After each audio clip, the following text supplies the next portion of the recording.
Good afternoon, dear all. I warmly welcome you all to this seminar of today's held on immigration to Australia by Aussizz Group. I would firstly like to thank you all for sparing your valuable time and attending this seminar. We have with us Mr. Dharmendra Patel, who is the director of our Aussizz Group, and he is the Mara agent. So I would like, sir, please take your seat on the stage.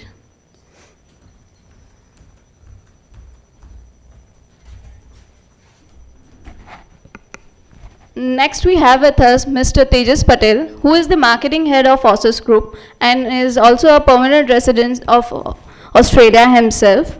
And he is also in process of becoming a Mara agent. So, Mr. Tejas, sir, please welcome on the stage.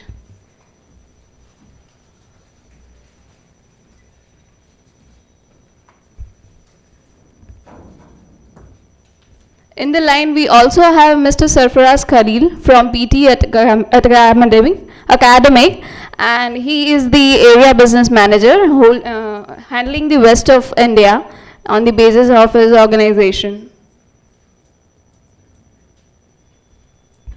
Now I would like to call upon Rutu Bhavsar, who is an senior immigration counselor in our team, and she has an expert experience in this immigration. And we also have Mr. Sumit Desai. He is also an senior immigration counselor in our team. Please, Sumit, sir, take your seat on the stage. And myself, Sanjana Shah, I am also an immigration counselor and your host for today. We will start with the introduction for Australia, and which will be taken by Mr. Tejas, sir. And so I would like to call him on the podium and take out the rest of the seminar. Thank you.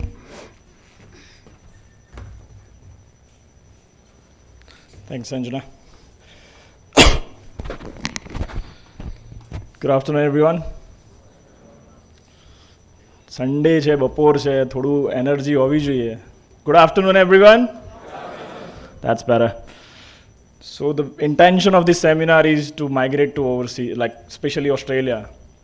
So before we begin, can I just quickly ask you, obviously I will explain you why you should move to Australia, but I would like to find out from you first as well, that why you should move to Australia. Do you have any particular reason? Can anyone answer my question?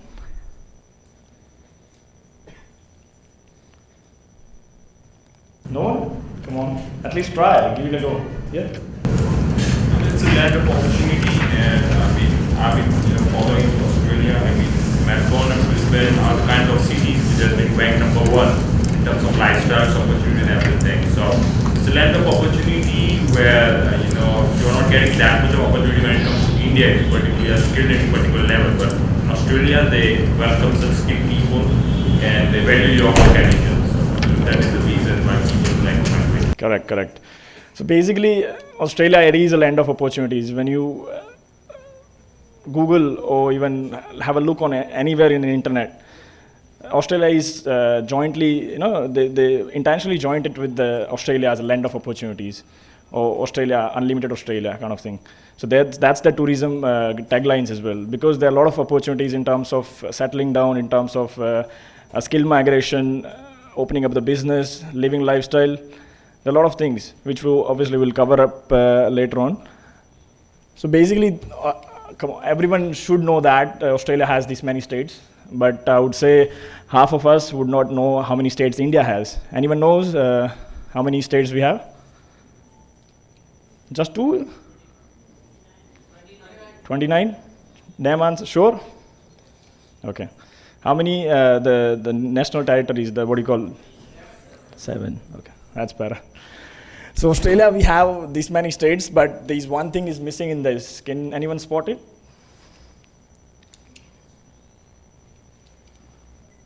The national capital is missing. So the Canberra is between Victoria and New South Wales. So Canberra is there, which is the national capital of Australia. When we talk about Australia, he just mentioned land of opportunities. So that's why we have more than 200 people, like people from 200 countries coming from in Australia and settling down or making their lives and calling Australia home. When we talk about immigrants, obviously immigrants go there, settle down there, and they want to make sure their kids or their grandkids will be raised as per the Australian way of life. And that's why they call it as a land of opportunity, that okay, you'll be treated as an equal, you'll be given equal opportunities in terms of employment, in terms of the education, in terms of everything. So even if you have noticed anywhere, most of the employers have that discrimination. Okay, we are equal opportunity employers, so they don't just they don't judge you by qualification, or they don't judge you by nationality, or they don't judge you by passport, anything like that. So right now we have more than 130,000 people immigrating to Australia. I'm permanent resident myself. I'm due to citizenship next year. And I've been living in Australia from last 8 years. I went there in 2007 to study my bachelor. So I completed my study in 2012, like the year 12. Then I moved to Australia for bachelor and did my master's as well. So I did completely 4 or 5 years studies, and I settled down there. And from last 7.5 years, I've been calling Australia my home. Obviously, I still hold Indian passport, so it's not like I'm just trying to justify or I'm just trying to be Aussie.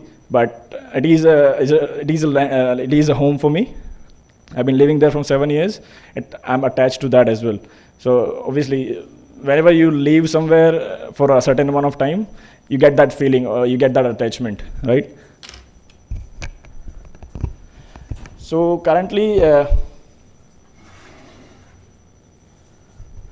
so it describes about the immigration program. So right now the immigration programs works that, okay, you get your PR within 10 to 15 months, the complete process. So we'll go to the immigration program later on, but my job is to explain you, to sell you Australia, why Australia, honestly. We have, India and Australia have very, very common thing. Can anyone let me know? Can anyone tell me what is the most common thing we have, these two spectacular countries have? Cricket. Absolutely, yeah. So we are cricket crazy nation. Australia is also cricket crazy. But the only difference is we play cricket 12 months a year, 365 days a year. Where in Australia, it is only like 4 months, to be honest. They only play during the summer. So in winter, they have footy. In summer, they have cricket. So every season have a different games. If you are a sportsman, there is nothing can be better than Australia. Australia is the country for you. So when we talk about Australia, they also take some pride in their own programs. So one is the very aggressive migration program. Every year, more than 180,000 people gets PR in Australian migration program. And when we talk, you might have some questions in your mind. Australia, Canada, ma to atla che, USA ma atla che. But when we talk about the population, anyone knows what's the population of Australia? Just a rough guess. No guessing? Bit less? Close to 2.7? 2.4. So 24 million is the population. They just reached 24 million 2 weeks ago. So when we talk about in numbers, that only 2.4 crore, that's much lesser than Gujarat, like less than half than Gujarat.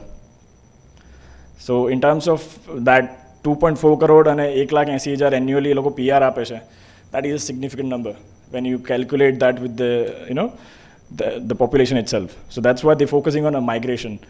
They're focusing on skilled migration pathways. Number two, obviously employment opportunities and stuff. It's a growing up economy. It's very developed economy compared to other countries and stuff. 2009 mein recession hit thayu. Australia was the only developed country which we did not go in minus growth compared to others. The reason was their banking is so strong. When you talk about Australian top companies, top 10 companies mein 4 to khali bank ach hai. ANZ, Commonwealth, Westpac and NAB. These are the 4 banking sectors which are making profit in billions. So out of top 10, 4 are banks. So when you have a banking fundamentals are right, then obviously your economies are right.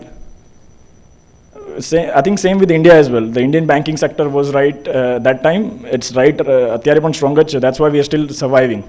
And most of the time, cash economy, that obviously helps you a lot. Excellent education. Yes, obviously all the education pathways and education providers, the degrees and stuff, they all globally recognize. So it doesn't matter where you go in the world, your Australian qualification will be recognized. But we are here to explain you the skill migration, which is you have the Indian qualification, but you're moving to Australia. But when you talk about the Australian qualification, let's say તમે bachelor પછી PR પર ગયા કદાચ experience ના base પર, later on તમારે masters કરવું છે, MBA કરવું છે, executive program કરવું છે. So those qualifications are globally recognized. So they're equally, like they're really important in terms of global careers, opportunities and stuff. Multicultural society. Australia speaks most number of languages. So 240 languages are officially being spoken in Australia. And that includes every language, Hindi, Gujarati, when you talk about Indian languages, Punjabi, Tamil, Telugu.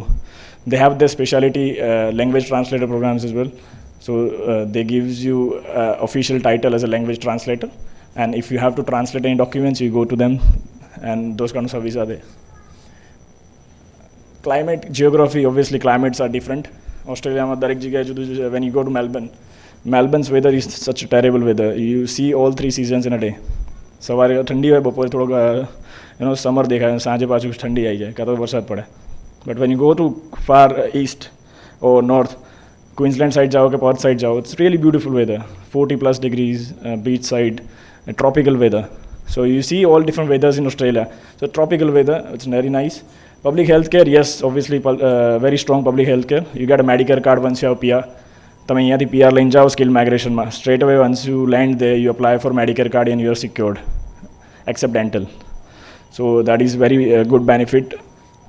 Affordable housing cost, yes, compared to the salary levels, the housing is still affordable. 400,000, that's a medium housing price, $4 lakh. But when you talk about $60,000 to $80,000 a year salary, then 400,000 is affordable. No language barrier, I just told you 240 languages are being spoken. So there are a lot of good opportunities, like they have that attitude to help you out as well, even if you don't know the language. બધાને compulsory English ના આવડતું હોય, right? My mom came there, she flew back by herself. So she was happy because the airport staff helped her a lot. She doesn't have to have the English knowledge or doesn't have to have the proficiency in English to go to that such a country. They have the staff who can manage such things without having a language barrier. Laid back lifestyle, obviously everyone knows, if you don't know, but yes, Australia is all about beach, babes and beer. So it's all like 10,000 beach are there. So it doesn't matter where or which side you go, you'll find a beach. Beer, Australian beers are very popular. Everyone heard about Foster, but Foster are not being drunk in Australia. So Fosters are really popular in India, but there we have VB and all this, quite a few, right? Corona and all. Corona is Mexican beer, but a lot of people drinks that. Yes, laid back lifestyle, that is very good. That comes to our company itself. So who we are registered migration agent with like a office presence in India and Australia. So we have 3 offices in India, we have 3 offices in Australia. So we have present in Melbourne, Perth, Sydney in Australia, Ahmedabad, Chennai and Anand in India. So we have been in the industry from last 7 years. We started in 2009 and we've been rapidly expanding from 2012 onwards. So we have plans to open up in Brisbane and Adelaide later this year. So by end of this year, we'll have presence in all 5 major cities in Australia. And that's all, it's all about profile evaluation and helping you out with the skill migration program and stuff. So my colleague and my boss, Mr. Dharmendra Patel, will speak about that later on. But that's just our track record as well. We have been dealing with last 6 years. We have processed more than 2,000 PR application. I'm not talking about anything else, just a PR application. When you talk about total number of clients, we have served more than 10,000 clients successfully for the different visas. So that includes skill migration, PR, student visa, employer-sponsored visa, parents visa, child visa, entertainment visa. We have been dealing quite a few entertainment as well. So lastly, Randeep Hooda was there. We helped, we dealt with his entertainment visa for Australia as well. So we proudly served more than 25 different celebrities in entertainment visa. So that's just our core services. I will then hand it over to Sanjana again, and Sanjana will introduce and take it further. Thank you very much.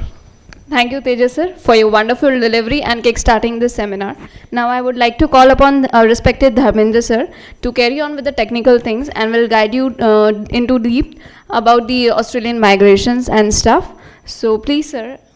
Good afternoon, guys. All right. First of all, we just had a seminar in the morning for education, and normally, I become nervous when I speak in public, but it was good. So I think I can deliver very good, and I hope you will enjoy the seminar. All right. I will start with the things for logic behind the word migration. Okay. First of all, you have to understand that you are taking the decision to settle in one country for what you just heard about it. You just made a research on Google and find about it, you got the views of your friends, relatives who lives there.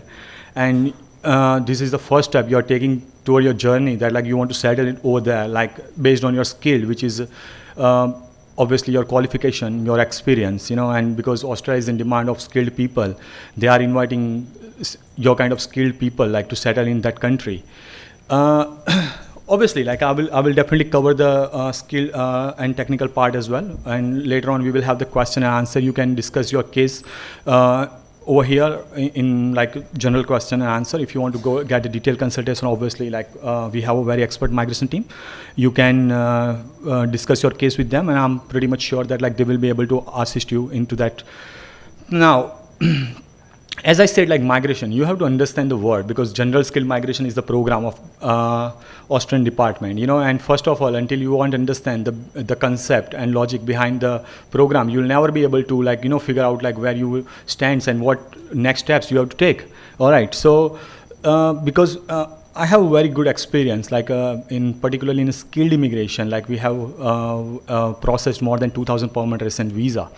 And I have very good experience to consult the people of different kind of cases and different kind of situation, because I dealt in onshore, obviously people who are there on temporary basis, sometimes they already have made Australia as their home, and they're not able to find the further pathways toward the permanent residency because of the complication of laws and rules. I always advise them a little bit in terms of inspiring them morally and helping them to understand their own mental situation, what you think and what you exactly want to do. So this is the same thing applies here as well, because see, obviously you guys are settled here in India, and you are doing the jobs, maybe you complete the study and you are doing the business and you want to move yourself into Australia. So it's a big decision, and when there is a big decision of your life, obviously you consult your family, friends and other people, what you should do and whatever you are doing the right thing or not, but ultimately one thing is there, and which is you have to be strong with your mind. If you are not strong with your mind, with your decision, you will never be able to cope up with this process, because this process, it looks simple when I will explain, but it takes time.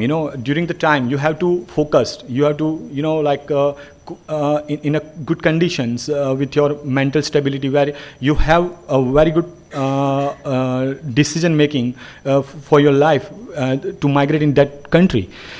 Reason is a very simple. Just assume yourself, if you live in here, in Gujarat, and just assume yourself you want to migrate into Maharashtra, Bangalore, because you're just getting the good job over there. And what kind of feelings you think, sometimes you leave the promotion because you don't want to leave your family.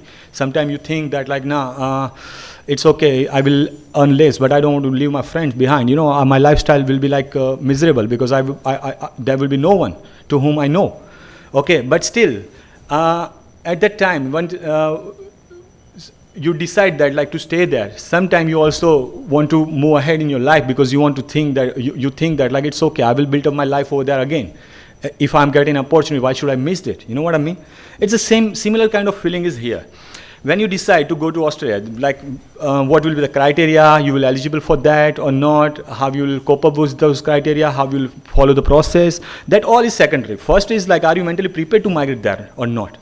You understand? And this question only can be answered by yourself, because you are the one who's going to make the decision. Bad or good, you're going to face it. You understand? So, in immigration, I'll tell you, I'm also citizen of Australia. Frankly, because now my own decision is to settle back in India because I'm settled there. Now, it's my opinion that like I don't want to live there, okay? I still enjoy the life over there, but because my family is here. When I went there, it was my decision to grow in my life because I was engineering graduate. I never interested in engineering and I never wanted to do job. So I thought, oh, it's okay, let's go Australia and I will settle there. So I went on a student visa. I got my permanent residency. And believe me, I have very good friends. My family lives there, cousins, sisters, brothers, and all those people lives there. And I have very good business reputation. It means I have already a good networking into the business and every year. But still, I want to live here because I want to live with my parents. My parents doesn't want to live there. It's a different story, you know. What I mean to say, I achieved what I wanted to achieve when I was going there. It was a phase of my life when I decided to go there. At that time, I wanted to achieve success in business. Now I'm good in business, so I want to settle myself back because of my family thing. These things goes up and down in your life, in everyone's life. You understand?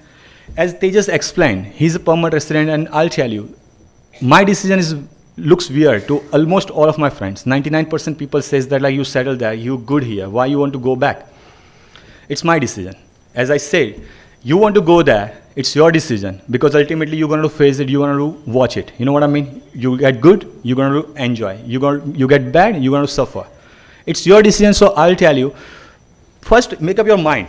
You really want to do or not, because this process is not easy. Once you will make a step, you will move further. I'll tell you, you have to get this kind of experience later. You'll say, oh, my company will, if my company will know that like I'm actually thinking toward the migration and my promotion will not go further. What if I will not get a job, I will not get a visa or this and that. There will be hundreds of questions, you know, will come across.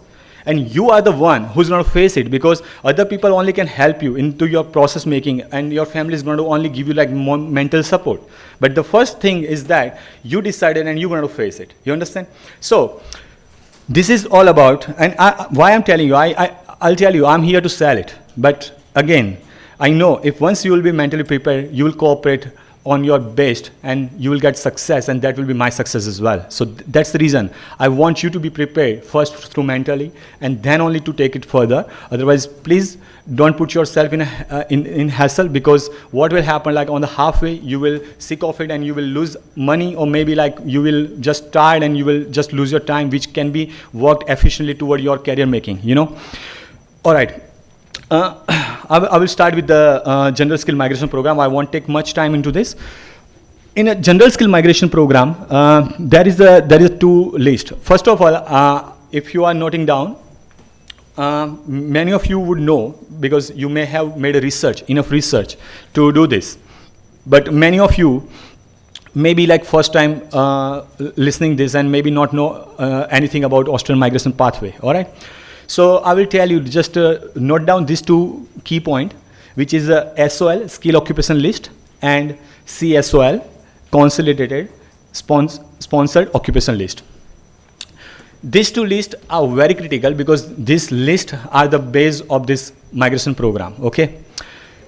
What is a skill occupation list? In Australia, there is one department, it's called Australian Bureau of Statistics. That department gets recommendation from the industry and they prepare the list which is in a shortage of the skill in Australia, and they announce that list as the name of skilled occupation list. Now this list, the government Department of Immigration use this list to cater their immigration pathway program, which is general skill migration program. There is another list which is a consolidated sponsored occupation list. It includes all the occupation which is a part of SOL, and apart from there is more occupation as well. You have to understand this very carefully. CSOL has all the occupation which is the part of SOL, because in a simple language I will explain you. SOL has the list of occupation which is in demand throughout Australia, whereas CSOL has the list of occupation which is demand in throughout Australia as well as in a specific states as well. All right. So it could be possible some occupation which is not in demand throughout Australia, it cannot be the part of SOL, but it may be like the part of CSOL because it depends into a specific state. Why you have to understand this? Because these two lists and your occupation falling into any of the list will define your pathway into 3 different categories of migration program. Okay. As I explained, that like it's already explained below, it's a skill independent visa 189, skill nominated visa 190, skill regional sponsored visa 489, and skill relative sponsored visa 489. Now, the first one, skill independent visa 189, and the last one, skill relative sponsored visa subclass 489. To apply under this category, your occupation must be in SOL. It means if your occupation is in demand in throughout Australia, you are eligible for those 2 pathways. Whereas for 190 and 489, your occupation can be in any of the list. Why in any of the list? Because CSOL has all the occupation which is a part of SOL. So basically, if your occupation is not in SOL and is in CSOL, you are eligible for 190 and 489, but not in 489 and 489. But if your occupation is a part of SOL, which is again a part of CSOL, then you are eligible for either of the category. It makes sense? All right. Okay. Now, as I explained that like these 4 categories we are dealing from here, which helps you to get settled into Australia based on your qualification and experience. Normally, there is one more pathway which students choose, because most of the time, like students finish their study and they go for further study in Australia, and then they are taking the pathways to settle into that country. Many times, to settle into US, people does that, or they go on H1B visa. In Canada, again, like there is a migration program. People choose migration program of Canada as well, Australia as well, and New Zealand as well. Whereas in other countries, like you have to go first there on work visa or student visa, and then you can define your pathways toward the permanent residency. Australia is a very good skilled program, and very, very defined skill program, I would say, because if you are actually falling into the criteria, you know, like there is a very good probability to get permanent residency directly from here. Now, what's the benefit to get permanent residency directly from here and not going through the student visa pathway? Or sometimes people ask that like, it's okay, I will get my permanent residency, but then what about this job? It's all defines that like what kind of option you have, you know. The same thing, like people will ask me that like why you are coming back to India, whereas everyone is asking to go to Australia. The same thing, because I have an option, you know, like maybe I'm choosing this. The same thing is happening here as well. People are asking that like what if I will get permanent residency and not getting a job? Actually, the students who are going there and working hard toward their permanent residency, their first intention is just to get settlement over there, because they knows that once they will settle there, there's a good lifestyle. The job is never a surety for anyone. Many times, many people ask that like, okay, sir, I've been to that agency or that agency, and that agency told me that like, we will get you the job arrangement. It's a simple logic, you know, like we are in immigration business, means we are a consultant. We are a consultant with the information which helps you to get the migration, not the job. We are not HR consultancy, we are not human resource or recruitment agency. You understand? Now, that agency says, yes, we can do it. Now I'll tell you what proposal is. Proposal always depend on your ability. Even you go to the recruitment agency, is there a possibility that like they will offer you 100% job guarantee?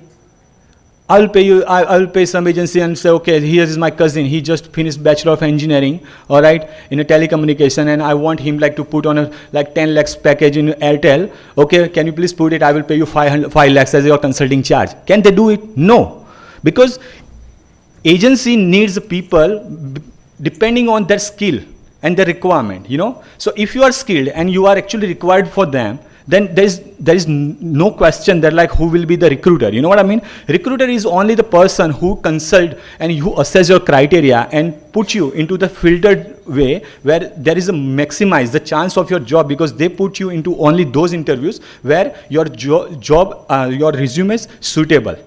And because they are working for the companies and to find the right ideal candidate, there will be no guarantee. Don't be trapped in those kind of commitment, because I'll tell you, when this is the process. Even getting the process when you'll go there, I'll tell you there is a minimum struggle is for 6 months. Easily. You will go there, There's a lot of things. You have to apply for license, you have to understand their rules and regulation, you have to understand their accent. Doesn't matter how good you are in English.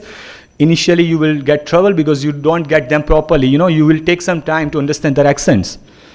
After that, like even you are looking for your jobs into your profession to survive. You will do some kind of small jobs. You have to do that. You have to find accommodation. You have to understand the medicals and other criterias. What do you think? Like, is it possible that like within the first month you will settle there?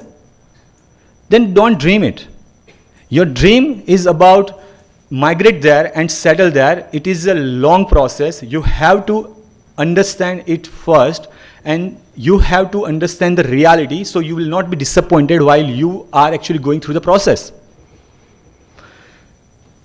So this program, like 189, 190, 489 and 489, actually in 489 there is a two category. One is a regional sponsor and one is a relative sponsor. Okay, I will go in detail. Now, I'm going into technical things. In general skill migration, when you are actually applying any of this visa category, there is a 4-step you have to follow. Actually, for 189 and 489, there is no 4-step, there is only 3-step. But for 190 and 489 regional sponsorship, there is a 4-step. First step is a skill assessment. The question comes here. In a skill assessment, what is a skill assessment and what does it mean? I'll just go into these things. I create the FAQs because I think like I will ask myself a question. I will be going in detail to explain you the meanings of it. I think that will be the best to explain you the things, because I'm not here to just explain you the same things which anytime like you can consult with my team and you can come to know, because I'm here to explain you the program. You first understand the program pathways process, and then you just go with them like and understand the eligibility, because then it will be easier for you to understand their explanation, and for them it's easy to explain you as well, like what is the process and stuff, What is skill assessment? First thing is like, see, in Australia actually migrates the people from all around the world. So it's not, okay, we just need a people from India or China, They need a skilled people. So skilled people from any country, who care? As far as they are skilled and for their requirement, it's all good, So in a skill assessment, as I said, there is a list, SOL and CSOL. What is that list? It's the list actually defines only the occupation. What occupations are there in a list? And I'll just tell you, occupation means mechanical engineer, electrical engineer, developer programmer, analyst programmer, something like that. So these are the occupations, and it's a whole list of those occupations, which is called SOL and CSOL. It contains all the occupation, all right? Now, in a skill assessment, as in India and any country, will have their own professional association for the skilled qualified people, like here for engineers there would be an association which is actually you get the registration from that, or you become a member, you get the CPD, and you get further knowledge and networking events where you have like good opportunity, the same thing like in a CA, charter accountant, so you have to get registration from them. So each and every single skilled occupation has like kind of professional organization within each country. So the same thing is in Australia, and the list here is the organizations which is responsible for individual list of occupations, skilled occupations in Australia, Now this organization hasn't been developed as a skill assessment authority. This organization were there since ages, they were responsible for the local people's farewell, local skilled people's farewell. It means if someone is like Australian boy or girl, like got the engineering qualification from the Australian university, and they can become an Engineers Australia's member, and they can develop their professional career, and Engineers Australia helps them to grow it. You know what I mean? So this authorities were always there. Now, because for immigration, it was a question. They are actually bringing the skill from around the world, and around the world, the qualification framework and the format of experience later and the job profiles and those things. You just imagine if someone will ask you that, okay, I'm from China, and they will just give you a resume. How will you interpret that? It doesn't matter, it's in English, but still it will be complicated for you because you don't know Chinese education system.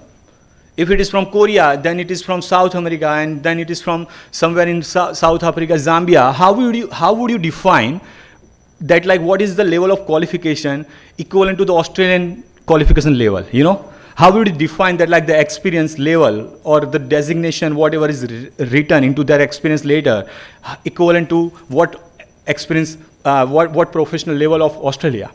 So that's the reason Australian government said that like officers are doing the job of immigration. They are just granting the visa. Why they would bother like to analyze all those things, you know? So they said, we give responsibility to each these authorities to assess that information and get you a letter of a confirmation which says that you are so and so occupation qualified, you know. So say for example, if you are a mechanical engineer from India, you have like few years of an experience or something, or even you don't have an experience, obviously because we know the criteria of Engineers Australia, I'm just letting you know.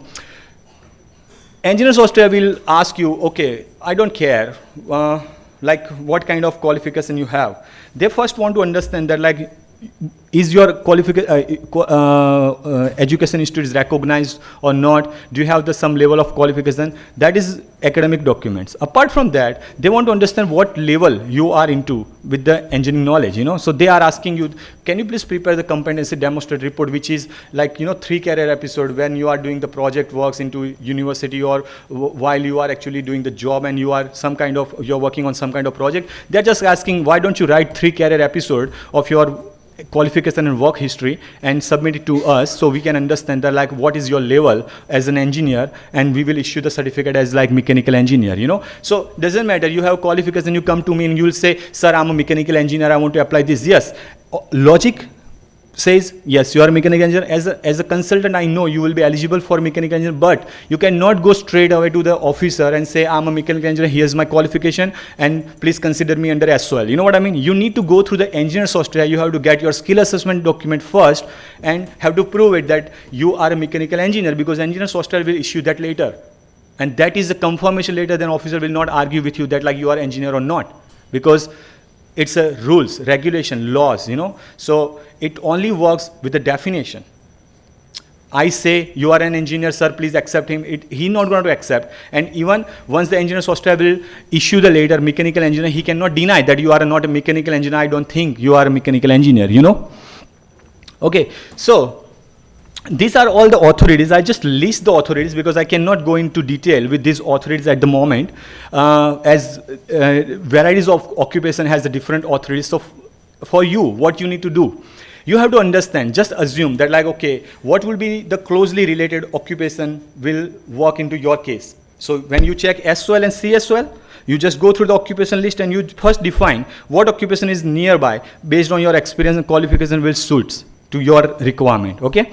Once you will check that occupation, on the very right hand side, the related authority who is responsible for the skill assessment of that occupation will be mentioned. So you know which authority will implies to you. You understand? And from there, you have to understand the criteria of that authority, because many skill assessment authorities are asking for a higher English language requirement, many authorities are asking for a experience requirement, many authorities are asking for just the qualification, like Engineers Australia, 6 band each and 6 band in IELTS and just a qualification. You know, they don't ask for experience. Accounting, CPA, IPA, and NIA, they are asking for a 7 band each in IELTS. So if you don't have that score, doesn't matter, you are chartered accountant or even like commerce graduate, you cannot apply for that occupation, because that is a minimum requirement of that authority to assess you as an accountant. Okay. So there is a lot of different criteria. I won't go in detail over here because each and every single case will be individual, and you have to consult our counselor and they will assess you and they will help you to understand that criteria and requirement. Okay. Now, here's a question, what is skill assessment? So I already explained you, like what is a skill assessment? Skill assessment is that piece of paper which has been issued by that skill assessment authority which confirms you are eligible for that particular occupation which is a part of SOL or CSOL. So until you don't get that letter issued by that relevant authority, you cannot justify your pathway that like you will fall into SOL or CSOL, or even like you are not in any of the list. You understand? What are the benefit of skill assessment? There's no benefit. The benefit is just the process. It's a part of the process. You have to follow it. So it's not like you have the skill assessment later. So tomorrow you will actually settle in Australia and you will go in company and you will say, oh, sir, I also have like skill assessment later. It's not going to help, because in Australia, employment environment is totally different. They will ask you like, what is your qualification, what is your experience, what is your resume. The resume will be just normal as like in India, you know. And they just want to confirm that like what kind of work permit you have. You have work permit or you are permanent resident of Australia. Because any company wants to invest their training and recruitment process onto those applicants who are visible for the longer term. It's a simple process. It works in anywhere in the world. Any company wants to recruit you if they realize that you have a skill, and upon initial 3 to 6 months of time, they will invest on you to understand their work criteria. You will stick with them for a longer period. This is a very common logic in around the world. So when you are going into the Australia, they will consider first that like what kind of visa do you have. If you have permanent visa, then they knows that like there will be no visa issue later on, where you will say, oh sir, my work visa is expired. I had just 2 years of work permit, or this and that temporary visa. You know, my visa is expiring, so I have to go back to India. Can you sponsor me? Now, if the company don't want to sponsor anyone, then why they will change their process just to have one skilled person? They won't do it. And that's the reason in a recruitment process, they always prefer the people with the permanent resident status. Now you understand, while you are asking for a job, how much importance is there for permanent residency. Because if you are not permanent resident, you cannot realize that, okay, I will apply for a job. If I will get a job, then I will apply for PR. It's not going to happen. Because when you will apply for a job, company will say you don't have any work permit, right? Or no permanent resident status. If I will offer you a job, I have to go through the work visa process, which takes 3 to 6 months. I have a requirement now. Why I will wait for 6 months? Then they will first prefer those people who are onshore. So basically, even international student with the good quality of English and qualification, they will give them first chance. They will say it's okay. The guy has 2 years of experience, but it's all right. I will go for freshers because I need the person now. You know. So even you will not get the preference in that way. But assume if you have permanent residency, then that portion is not there in terms of your job. Then only your skill and qualification will work. Because if they needs you, they knows that you have permanent residency. On the very next day, you can catch a flight and you can settle over there.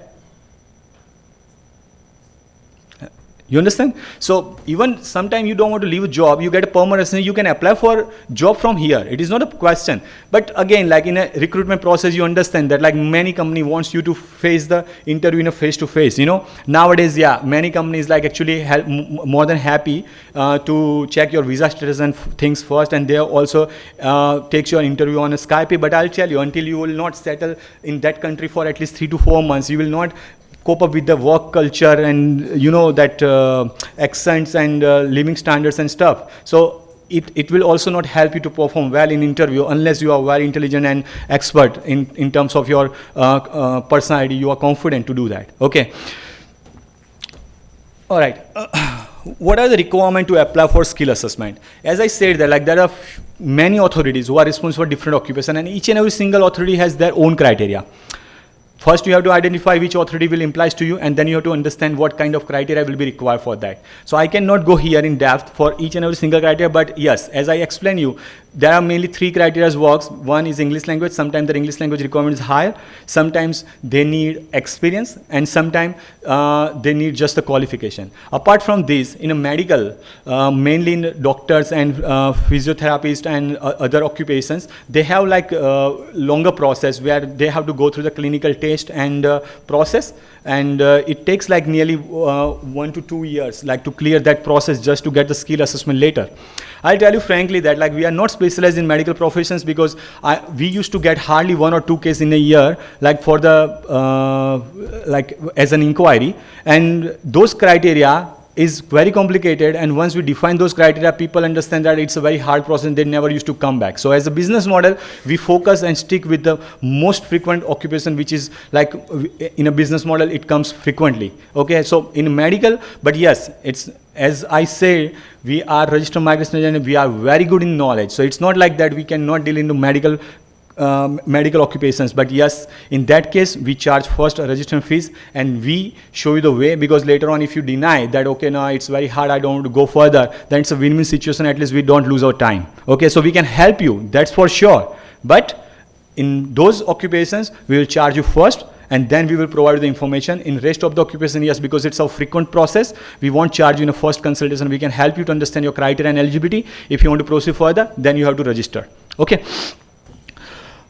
How long is the skill assessment letter valid for migration purpose? Very valid question.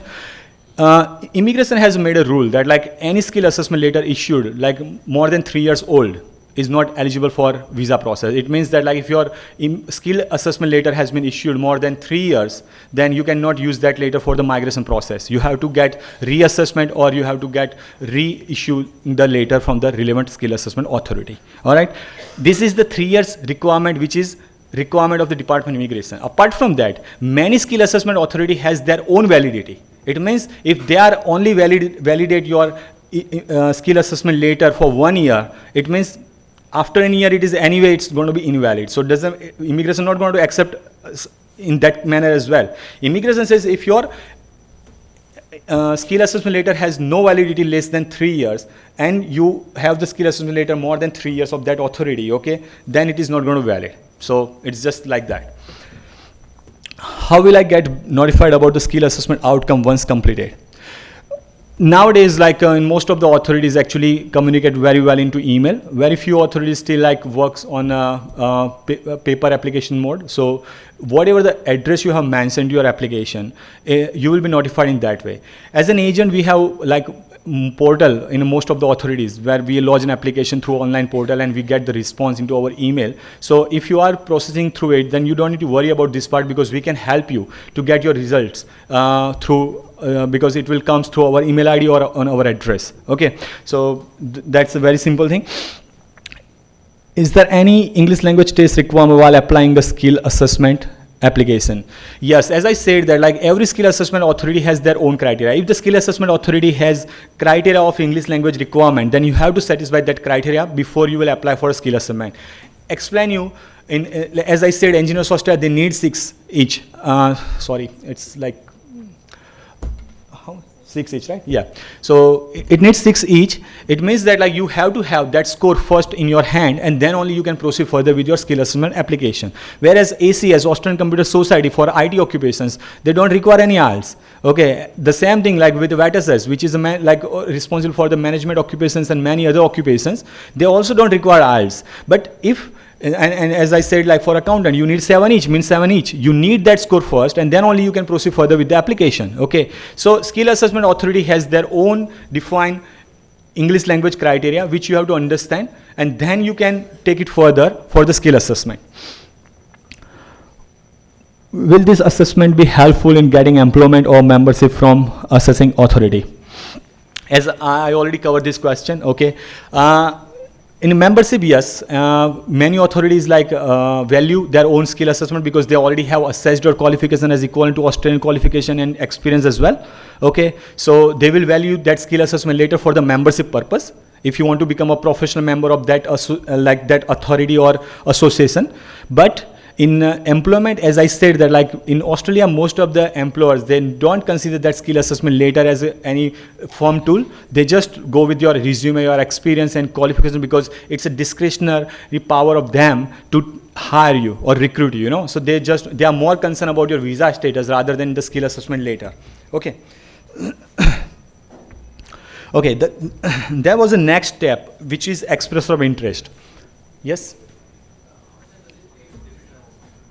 Skill assessment takes like variety of time as per the skill assessment authority. If you have a specific authority's question, you can consult our counselor. You can consult our counselor and they will assist you with that duration. Okay, and also most of the authority has mentioned in their website as well that like what is their duration period, you know, approximate period, and sometimes this approximate period can be shorter or larger as well. Okay. So that is not the question. I will cover the questions at the end of the my seminar. I will definitely answer most of you people's questions. So there is not a question. I will go with the steps. Okay, so that's the express of interest. Now, what is the express of interest? In before, like 2010, July 2010, like immigration had no such kind of process, express of interest. There was a process where if you are eligible for permanent residency, you just lodge an application, okay? And if you lodge an application, you paid the fees, so obviously it's obligation of the Department of Immigration to take the decision on that application. The decision can be obviously refusal or grant based on your application. If it is satisfying the criteria, you will get the visa. If you are not satisfying the criteria, then you are not getting the visa. Apart from that, like they also, as per the law, they have discretion that like they can withdraw the application, they can refund you the money as well, which they did in the past. In like for those applications which has been lodged before 2007, they withdrawn actually nearly 20,000 applications once upon time.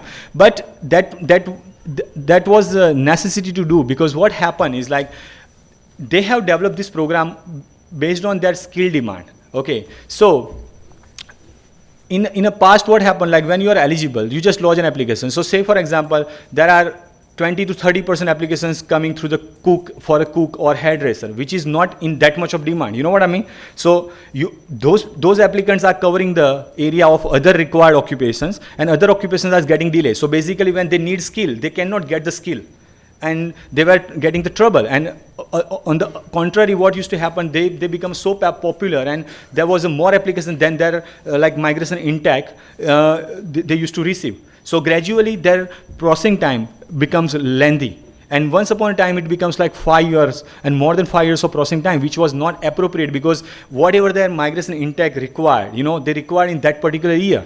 They cannot wait for next 5 years just to take those skills. All right. So what they did is like they changed the scenario. They said nowadays, if you are eligible, first you have to become eligible for this thing. Once you are eligible, you put your express of interest into the system where they don't charge you anything. Okay, but they says you put your express of interest by putting all the information, which is the criteria, and which criteria defines that like you are eligible for the program. Okay, and then they will issue an invitation based on this supply. Means like if in your occupation there are another 100 people have lodged an application, and this month they need 100 people to be invited in your occupation, obviously you will get an invitation.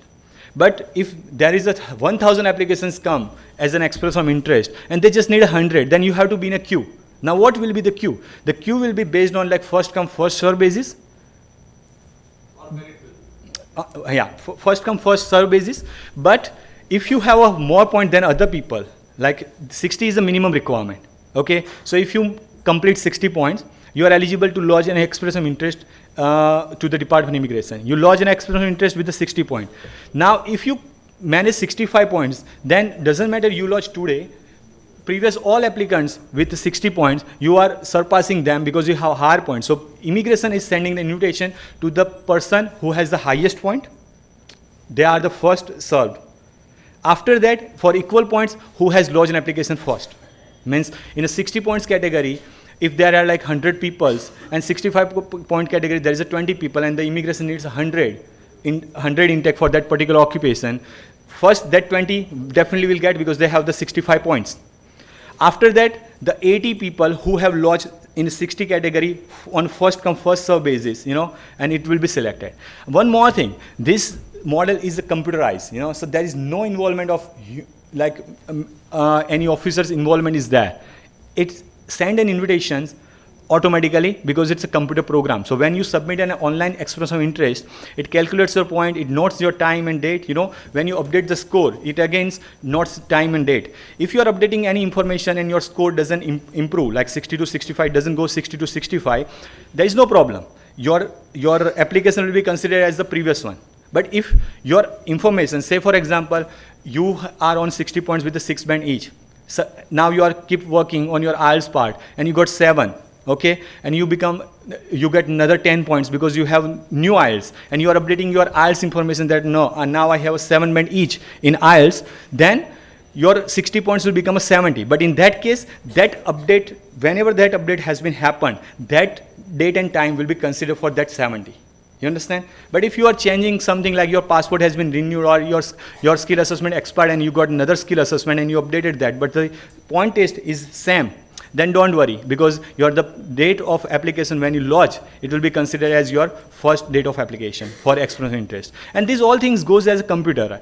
So you don't need to worry, because you will get an invitation as per the supply versus demand rule, Now, many people ask me questions that like, okay, so when I will get my invitation? I'll tell you frankly, we can only give you an approximate time period based on our experience, because we are actually getting the invitation on a regular basis for our other applicants, So we use our logic to analyze the situation. But you tell me, it's a computerized program, and the applicants can lodge expression of interest throughout the world, How can someone notify that like in that particular occupation, how many applications in last 15 days has been registered as expression of interest throughout the world?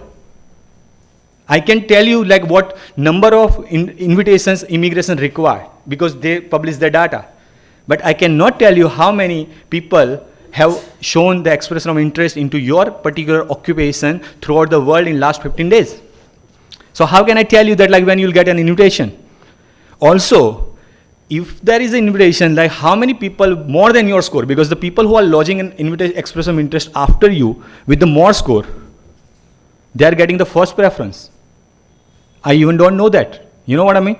So no one can tell you exactly, but yes, I'll tell you, our experience says like, if you are satisfying the requirement of 60 points, at the moment IT and accounting occupations are more in demand, so we always encourage the people to get 65 points, because you are in competition with the other people, okay? But in other occupations, it hardly takes like 1 or 2 months to get an invitation, okay? Your expression of interest will be valid for 2 years. So until 2 years, you won't get any invitation. Your expression of interest will be continue as it is.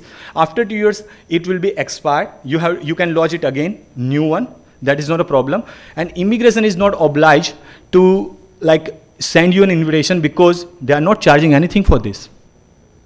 You can explain, it's just like tender. You are putting the tender. If it's open, then there is a countdown starts. Okay. But yes, we do charge, because we do work on the process. So that you have to understand like the fees and guidelines, because that's what we do in terms of helping you to prepare yourself for the expression of interest, and we also gives you updates and everything on timely manner to understand that thing. As I said that like you need 60 points to participate in a skill select, which is the minimum requirement. It's a set benchmark of Department of Immigration, So if your occupation is in SOL and you don't have 60 points, you are not able to put your expression of interest, You need minimum 60 points. Now here, again, I will go back into CSOL. You have to understand, if your occupation is not on SOL, and you are able to justify 60 points, you are still not able to, like you can register your expression of interest, but you will not get invitation until you will be sponsored by any state or regional authority.